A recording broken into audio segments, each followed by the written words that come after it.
Now, I know, Susan, that I'm so thrilled to say this, started a program to save dogs in India. And how did you accomplish it? Because I know that people will really be inspired and see that they themselves can really do something. The first step is to get really disgusted, discouraged, heartbroken, pissed off, whatever it is. So there's nobody who's going to be working night and day to accomplish something unless they did have that emotional trigger. The trick is not to get stuck there. So I went to the Oneness University in 2006. I was horrified by the quantity of stray dogs and the lack of food. I was busy giving them all my food. It was great. I lost a lot of weight. I looked terrific. But the point is that these dogs needed to be spayed and neutered. They were not given anti-rabies shots. These were stray dogs. But they were coming and going inside of the Oneness University. This was terribly dangerous. So I determined that I would be going back in a year, and I would not go back to this hopeless situation. I would solve this problem. I took it upon myself.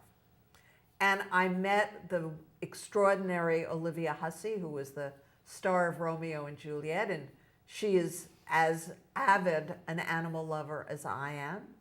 And I knew that I could benefit from having her involved with this in some way. So I did a fundraiser, and we raised about $800.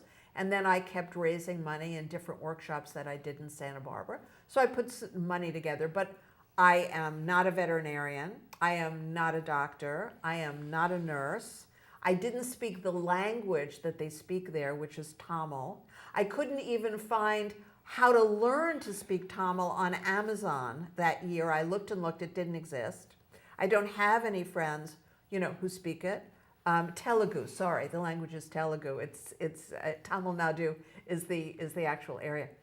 And I don't own any real estate there. And so I certainly couldn't create from a house that I own a clinic.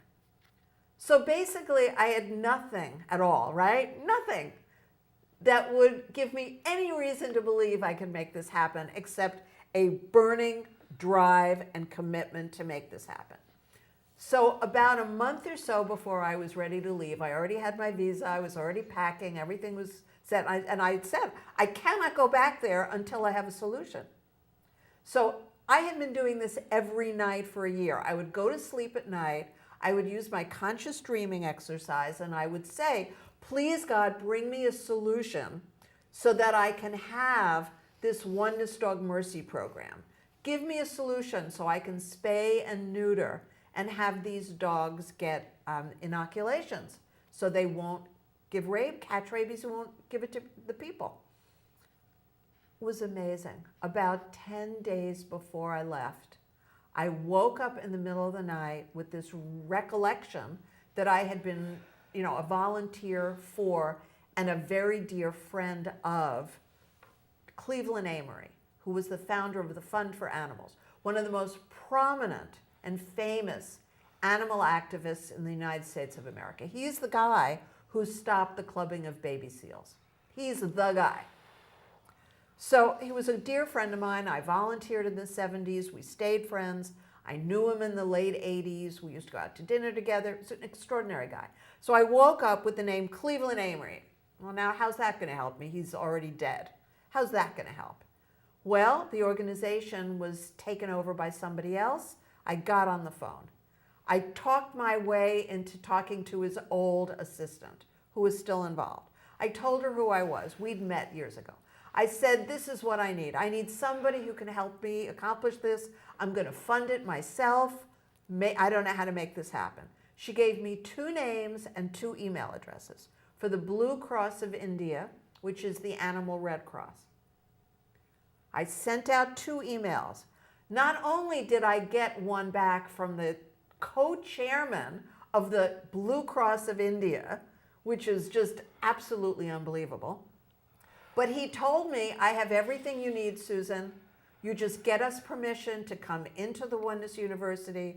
We will do this ABC program where we take the dogs away, we give them all the medical care, We put a little notch in their ear so everybody knows that they've already been spayed and neutered and had their inoculations. We bring them back. We take them back exactly where we found them because they are the first line of defense against other dogs entering. And he said, and you pay me whenever you get here. And we did that repeatedly, and it was a miracle. But the reason I'm telling you this is I want this to be an inspiration for you. That you too can have an idea and you too can make something happen. And the dogs that were not born because the males and the females were spayed would have totaled in the thousands. And that's what you need to remember. You can do this. Thank you, Susan. That's a miracle, and boy, you were determined. Everything you talk about, that's wonderful. Well,